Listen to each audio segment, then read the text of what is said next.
자, 그럼 오늘 아침에 첫 번째 세션을 꾸려주실 대표님 무대 위로 모셔보도록 할 텐데요. 루나톤의 현바로 대표님께서 준비를 해주셨고요. 플레이어블 이코시스템의 설계, 게임을 통해 연결되는 문화, 인재, 커뮤니티라는 주제로 강연 준비해 주셨습니다. 첫 발표이니만큼 여러분들 큰 박수로 환영해 주시면 대단히 감사하겠습니다.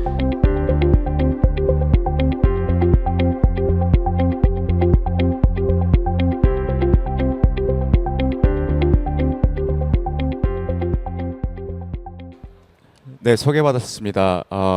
루나톤의 현바로 대표라고 합니다. 만나게 돼서 반갑습니다. 오늘 제가 발표는 좀 영어로 준비를 했고요. 저희 일본에서 같이 손님도 오셔가지고 그래서 영어로 부탁드리겠습니다. So really great to be here today at the KGDCon. The first batter, it's really excited to see all this happening in the venue, and it's the first time for me to be at the Content Universe, which I'm really grateful. So today I want to talk about what we do. We're based in Japan. And we do this thing called Playable Ecosystem, Playable Studio. So I just wanted to share you how we came here and what kind of stuff we're doing, mostly in Japan, but happy to do more stuff in Korea as well. So before I get into more details, I'd like to talk about how I got into my journey as a founder. So I grew up in Korea, but also in the US, and I studied astronomy back in college, and so it has nothing to do with gaming and esports.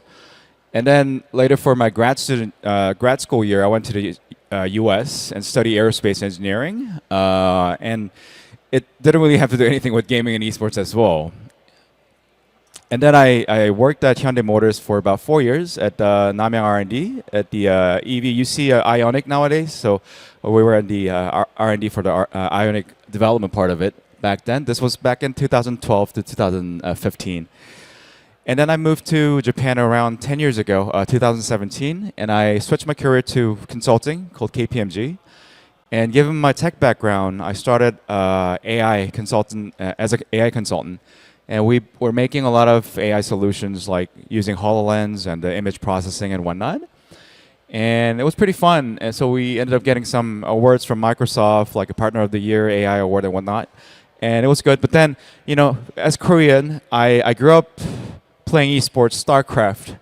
And back in Japan around 2017, esports wasn't big at all. Nobody really knew about anything about esports. I thought it was kind of weird.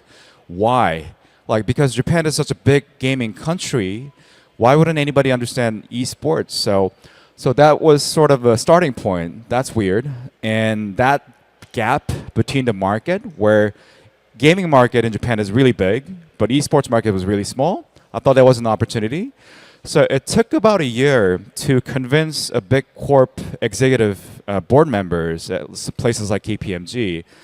But eventually, we made it happen, and we launched something called the Esports Advisory back in 2018. This is very, very late in the game compared to what Korea has been doing on. But, you know, I was really happy to make this official.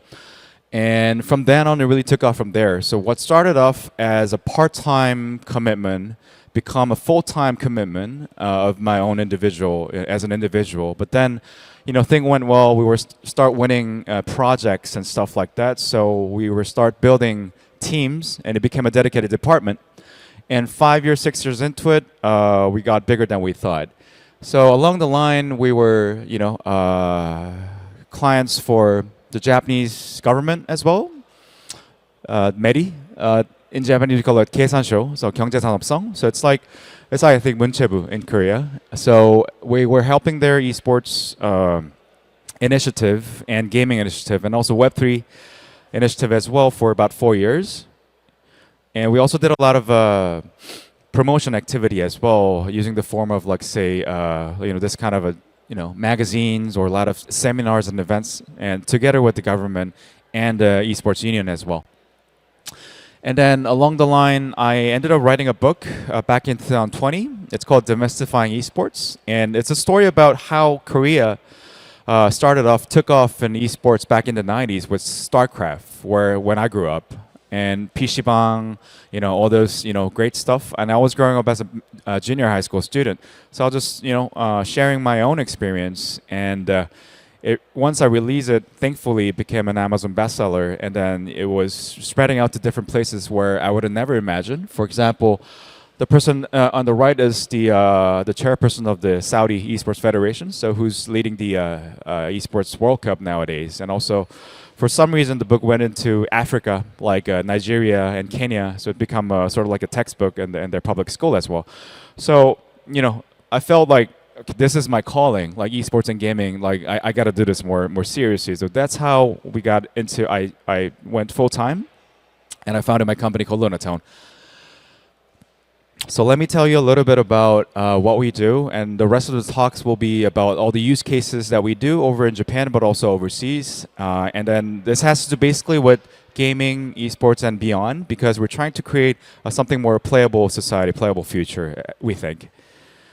So we present ourselves as the playable studio. And basically what we do is that we are a creative studio that builds professional experiences and also educational IP through the power of play. And I'll go into more details what this actually means. And we co-develop this with companies like 2B or governments like municipalities too, and also education institutions like universities and whatnot. This is our 5th year as a company. We are 100% bootstrap, so no external stakeholders, and we are an independent studio that strives at creating IPs. Thankfully, our revenue's been growing, and our team has been growing as well. It wasn't easy at all. It's still challenging, but it's very rewarding as well at the same time. And actually, last year, we started our own branch in Korea as well. I mean, actually early this year.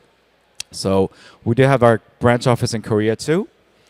And we have a subsidiary on influencer marketing agency as well. We are headquartered based in Minato, Tokyo, which is Roppongi area. So if anybody has a chance to come to Tokyo, please let me know. And the one on the one on the right are sort of the service lines that we do. So we do education, and then we do also apparel and lifestyle brands as well. We have a strong partnership with T1, who's the leading esports team in the world, and that's a part we also collaborate as well. This is our team. We're about 15-ish, and I think their backgrounds are pretty much all over the place. Most of them are from, I think, Japan, but we got Singaporean, American, Canadian, Chinese, and so it's pretty international, I would say. So what is playable experience and playable education? So simply put, experience is more on focusing on the event itself. So we produce events, we produce hospitality, we produce also games as well, which I'll go into a little more details. Marketing campaigns with game companies. And for education, we work with educational institutions like university, vocational schools, municipality, to provide a unique curriculum, unique program based on esports and gaming and learning about the business part of it. So give me just 1 second, I'm just going to have some water.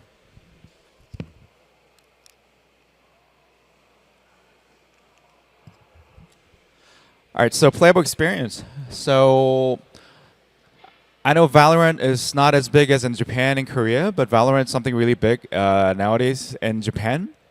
So back in August, we had a Riot Valorant Pacific Final event. We were hosting it at Lala Arena, which is the biggest arena in Tokyo area. And we were in charge of the VIP hospitality production of it. And for the T1 home ground that happened in July, we were also in charge of the backstage business B2B event, a panel discussion part of it too.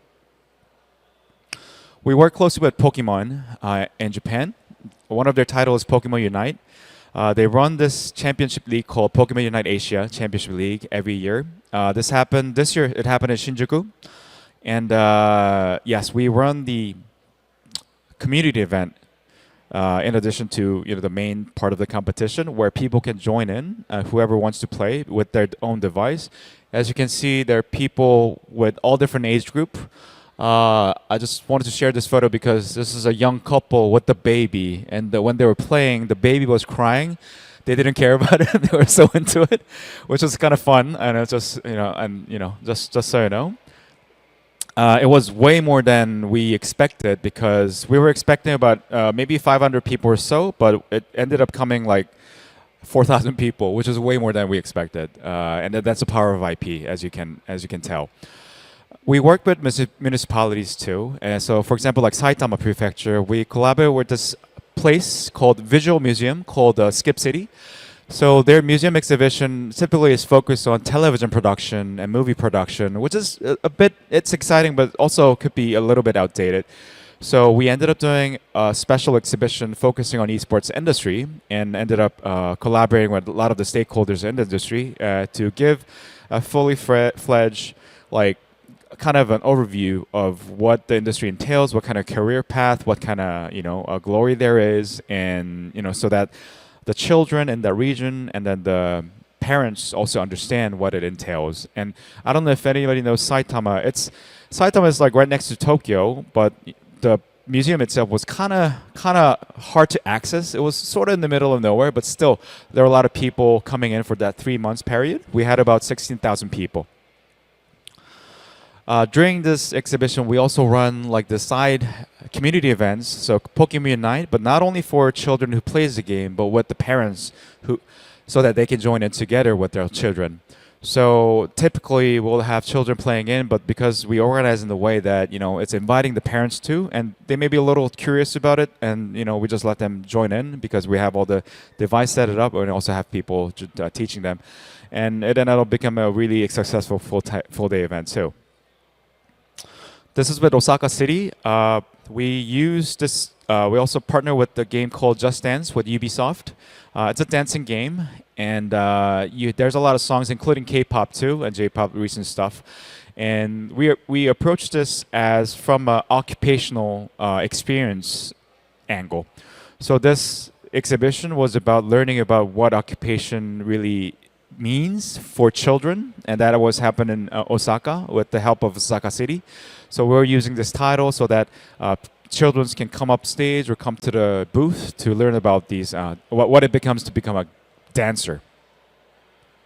Oh, there you go. That's okay. We work with a lot of the content creators as well. WCG, or Sabo Games, it's a very well-established brand in Korea, also around the world. We were the partner for producing the WCG Challenge Japan with Street Fighter 6. I know Tekken is really big over here, but Japan is more Street Fighter 6 nowadays. So we were inviting all these creators online and producing this as an online event. And of course, we work with universities and also host these, produce these esports symposium type. So last year, this was hosted at one of our partner university, Temple University Japan in Tokyo. And we also invited a lot of the scholars around the world, including Professor Kim from Seoul National University, and Jason Chung at NYU, and Yu Pei from Zhejiang, from China, and also T1 and ASF. And seminars at the municipality, because they want to learn about more of this economic development or educational benefit. They're all interested in Japan right now, and Ibaraki too. One of the recent cases that we've been working on is this partnership with Robert Walters. If you don't know about Robert Walters, it's a recruiting company. It's a global recruiting company that has also a base in Korea as well. And what we ended up doing is we started running this party for working class, and we named it as Business to Gaming. So this is based on my experience at Hyundai Motor. So oftentimes we have this sort of like a 운동회. But then within the 운동회, there was like the StarCraft match always. It's like, that was really eye-opening because you don't have that in other part of the world. So I was trying to, make use of that and make that as a service. So it ended up becoming like a very casual, not StarCraft unfortunately, but casual, different kind of games, mingling together over drinks, alcohol, beverage, pizza, with different industry background. So pretty much creating communities through the power of gaming. And it's up to us to produce what kind of game that we're going to be showcasing in the venue. So it ended up becoming very interactive and also very casual. It's not like competitive. There is a little bit of competitive component, but everybody's just here there for casual and have some fun. And also, a lot of different background people. So we're not only talking about Japanese people, but foreign nationals who might want to have some more connections in Japan too. So networking, inclusion, continuity, and all that included. And then this is sort of how it looks like. 그 영상 좀 틀어줄 수 있을까요? 네. So this was happening at their ABC office and at one of the office. Yeah, and this is basically what used to be just an office space. We completely turned it into a gaming space with the caster, the typical setup, with a bit of a competition component with Smash Brothers because Smash Brothers was really popular among that crowd. Pizza, of course, drinks, Street Fighter, defeated, having a good time, networking. Yeah, and just having a good time for a Friday afternoon. And who wouldn't like this, right? And it was completely free as well, thanks to Robert Walters' partnership. 감사합니다. So yeah, that's sort of what it looks like. So we actually ended up doing this 3 times this year. First time about 50 people, second time about 100 people, and then the third one, which happened this month, actually early this month, was actually at the Osaka Expo. So thanks to the partnership with the UK Pavilion, we ended up doing the same kind of a format event at the UK Pavilion with a little bit more diplomatic taste to it. So with some panel discussions, that's going to happen just like the ones today, but more with diplomatic people as well, or people from the industry too. But not only the business side of it, we also had the interactive side of gaming participation, so people can play over some Mario Karts or whatnot and get some prize, and which was very, engaging with most of the people there. Playable tourism is something that I do want to share, definitely want to share today. So we use gaming for achieving some sort of like tourism purposes, and municipality really loves this kind of stuff. So this is a project that I was doing before I started Lunatone. It was a collaboration with a company called Hi-Res Studio. They're known for this mobile game called Smite. And then this is a collaboration with the Kyoto city. I don't know if anybody been to Kyoto, but they have a lot of world heritage. One of them being a UNESCO heritage called Nijo Castle, right there.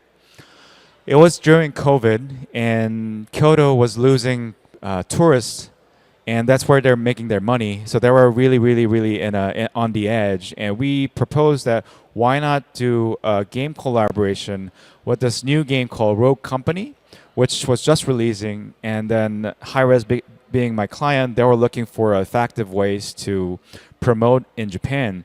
So we ended up, placing Nijo Castle in their game as a main stage. And this is a game that is played by 20 million people, so it has a pretty good exposure. 이것도 영상 틀어주시겠어요? So this is what it ended up looking like. Local company. 음악도 넣어주셔도 되는데. 네. Set in Kyoto, Japan, So Palace's architecture, this is what actually, so not completely exactly the same as Nijo Castle, but inspired by Nijo Castle. So this was like become the main stage of it. Really good quality. It took about 2 years for production. Pass proceeds will go towards the And historical we're preservation trying to do some collaboration with the local shops as well. Dive into Palace and King of the Hill, Just Demolition, became way cooler and than we Strikeout thought. when it launches with our Season 3 update, Kyoto Job. 감사합니다. And then the best part of it is that we also had Kyoto-themed items that we were selling, and those were sold. And a portion of that in-game purchase revenue went back to the municipality as a donation, which was, like kind of closing that loop, not only for entertainment, but this is helping the city, helping the society, helping the community. That was really the important piece for us.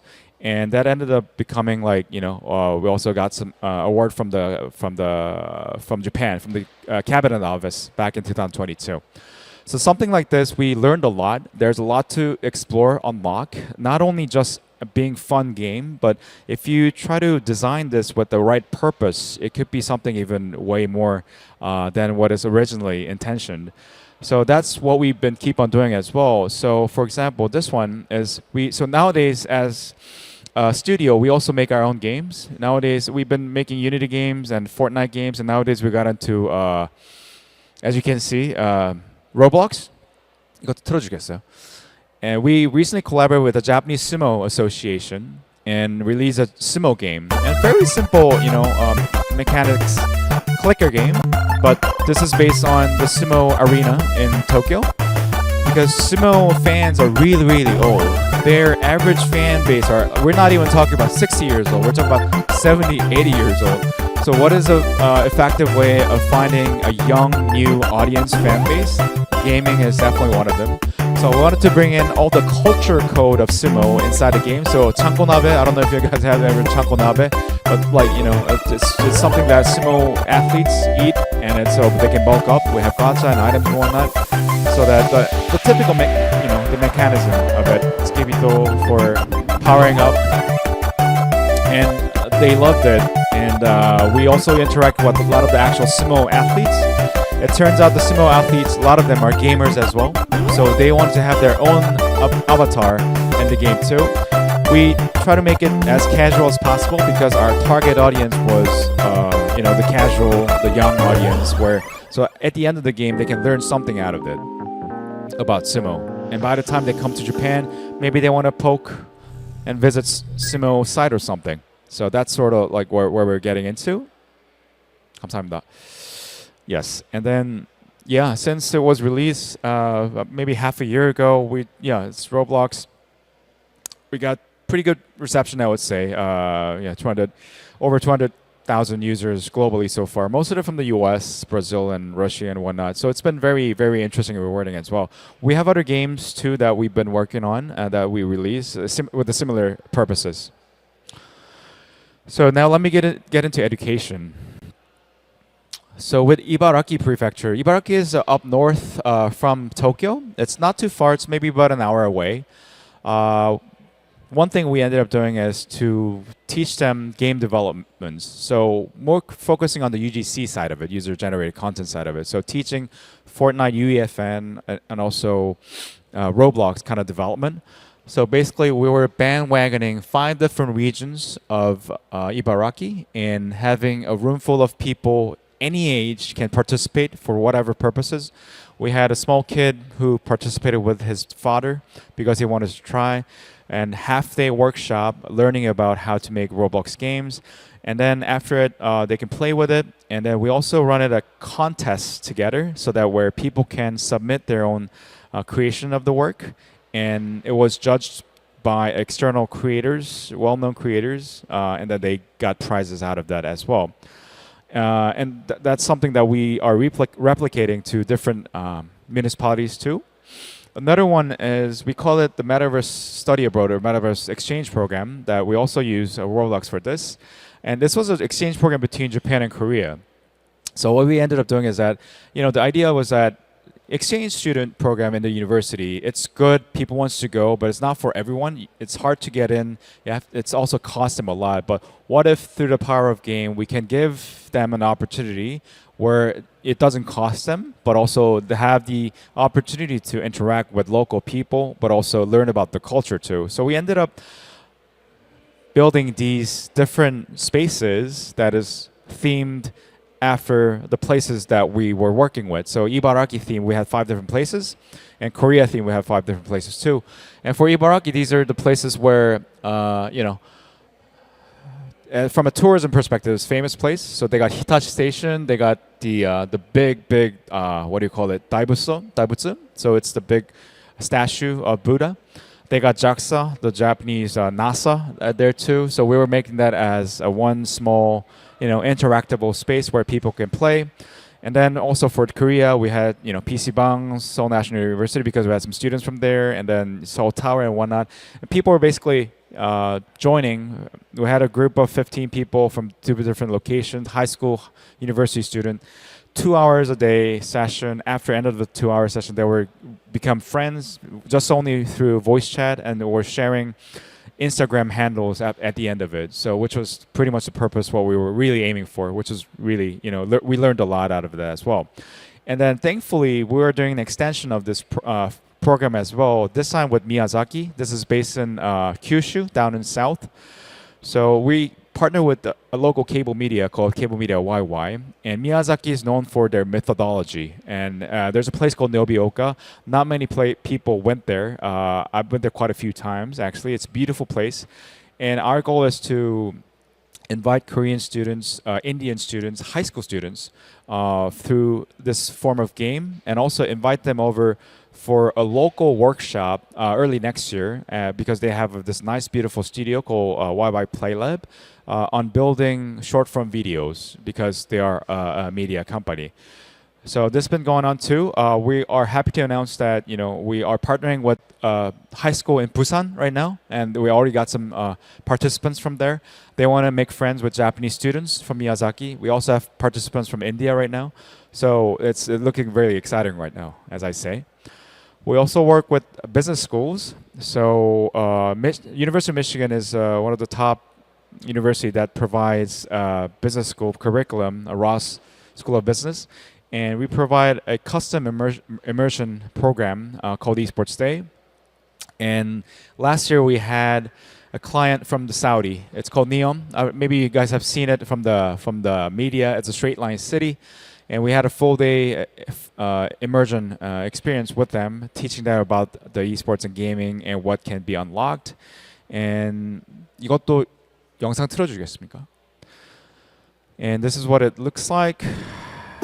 Basically, so in Tokyo, there has been some new facilities about gaming and esports. This is one of them. And we do a full day courses, workshop, interactive workshop with these executives of the company or municipality or middle managers of them so that they can learn about this field and they can learn about what they can use out of this, esports and gaming. And we also do a lot of activities so that they can actually do a hands-on experience. Yakata Bune is like one of their hospitality in Japan, in the boat. But we also did a Street Fighter tournament with them, which was really well received. So that's one. Another one is Emerging Leadership Program. So this is for more college student. So we want to incubate the next generation leadership in gaming and esports, and that's why we provide education programs. One of the universities that we partner with is Temple University, Japan. Temple itself is a U.S. university, but they have a Japan campus. We've been providing a course called Esports Management and Industry Trends. It's focusing on the business side of it. And basically the way we operate it is asking them to do a business pitch every week. So what's the esports team that you want to build? What's the esports event, or what's the game that you want to develop? What's the event that you want to produce and why? How much is it going to cost? And we give them 7 minutes to pitch and in front of industry judges. So just to give you an idea, maybe I didn't bring it here. Never mind. Just to give you an idea, so we had pitches like, say, esports team pitches in front of T1, gaming development pitches in front of Tencent, who owns Riot Games, who owns all these different companies, game companies. So they get to get the feedback directly from the industry. And then the industry folks, they love the ideas because it's really fresh. And the beauty of it is that if they like it, if there's a chemistry going on, they hire them on spot. So hiring the student on spot or giving them an internship opportunity on spot has been the most beautiful part that we really weren't expecting it, but they are always looking for new talents. So this is something that we've been keep on doing, and we're extending this to different universities nowadays. And of course, we do career seminars as well with Temple, Tennessee. This was in the U.S. as well. And we also provide a 4-credit internship programs for these students. So through the partnership with Temple, so far we've been providing about, I think, more than 10 people now. Although we're a small team, we serve more than 10 people. And I love to say that I think half of them, maybe not half, less than half of them are employees now. So we also hire our people for this internship too. And yes, we also give this mentorship program to individual overseas who wants to build their career in the gaming and esports industry, especially in Japan. So this is a recent screenshot of when our mentee was doing a final presentation to our team. We're extending this to different universities right now. So next month we're doing at APU, Ritsumeikan APU in Beppu, and also end of the year we'll be doing at the Chuo Karetsu Group, which is a vocational school, 전문학교 in Gunma. Yes, and also we started a program with space industry too for some reason. I don't know what's happening right now, to be honest with you, but it's really interesting. So getting into space tech, but then we have an educational program that is focusing on playable system. We're starting to work with the Japanese government and then JAXA and all the space industry people too. And we also have a partnership with T1 on education academy side of it for Japan market. And I think we're coming to end. This is our brand, Uzume. We target this, brand clothing for grown-up gamers, grown-up adults who don't have time to play any more games, but they have fun in gaming and esports. So in Japan too, there are a lot of people like that. They're like working class. They won't introduce themselves as gamers, but they are actually gamers themselves. So we want to target them. You don't have to introduce themselves as gamers. You can just be Uzume.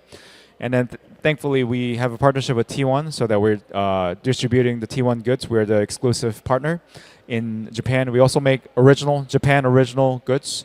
Like these one don't sell in Korea. This is Japan original that we produce as well. So yeah, so I think that's pretty much it. I think time-wise, I might not be too bad. I think we still have some time for questions, but I think just to finish it up, we are trying to contribute to make a playable society, and we're trying to build this ecosystem all together. Not only in Japan, as you can see, a lot of our use cases are overseas as well. So this is a whole global ecosystem, I would say. So happy to collaborate more in Korea as well. So thank you very much. 감사합니다. 네, 현바라 대표님의 열정적인 강연 잘 들었습니다. 대표님 감사드립니다. 저희가 시간이 조금 여유가 있어서 대표님과 Q&A 세션 진행을 해보도록 할 텐데요. 혹시 플로어에서 방금 대표님 강연 관련해서 혹은 대표님께서 개발 중이신 이 사업과 관련해서 궁금한 부분 있으신 분들은 손 들어주시면 저희가 마이크 전달드리도록 하겠습니다. 질문 있으실까요?